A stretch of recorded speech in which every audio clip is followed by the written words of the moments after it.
Good morning, Church. It's great to be able to bring you another devotion this morning. Today, I want to encourage us to keep living for Jesus, to please God. I'm going to be dipping back into 1 Thessalonians to do that today, looking at chapter 4 and verse 1. It says this: "Finally then, brothers and sisters, we ask and urge you in the Lord Jesus, that as you receive from us how you ought to walk and to please God, just as you are doing, that you do so more and more."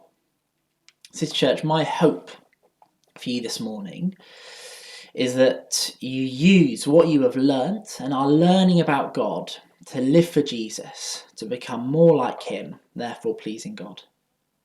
In this time where lots of our daily routines have been taken from us, our morning commutes are gone, time physically together is gone, life can effectively feel on pause for so many of us, especially if you've been furloughed or your daily routines and patterns are severely disrupted. But I want to encourage us today, City Church, not to put your faith on pause. Faith is not something that we can win and complete like a game. It's ongoing. Paul describes it as a race elsewhere in the Bible, and we must keep running. And this pleases God if we do. Although there are many things that we can't do now because of COVID-19, we can carry on walking and pleasing God. And as Paul says, we should be doing so more and more. So how can we walk and please God more and more?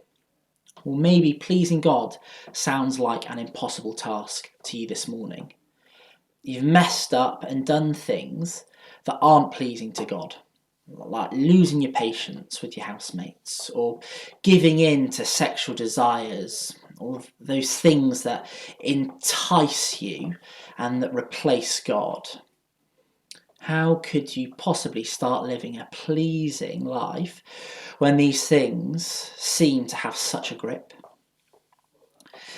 Well, we need to remember this morning that, the Thessalonians didn't live a pleasing life off of their own strength, but instead, as Paul urges them, he does so in the Lord Jesus. It is in Jesus' strength that means that we can live pleasing lives. Because he already loves us and has given us his Spirit, we are able to become more like him, to live like him, to be sanctified. That doesn't mean that we are passive though. So what does it look like to please God? Well, we have the blessing of hearing sermons each Sunday, of our connect groups, of book clubs, of our own personal times with God too, which all provide us with opportunities to learn about God. And that is pleasing to him. But let us not just be hearers. Don't let the sermon you hear on Sunday, or your connect study, or your personal time with God be something you just hear and then forget about. Let us respond to what we hear. Let what we learn about Jesus trickle out and flood our whole lives. My prayer for us today then, City Church, is that we walk as we ought to more and more, putting into practice what we have been learning to please God and therefore become more like Jesus Christ. Have a great day. I look forward to speaking to you soon.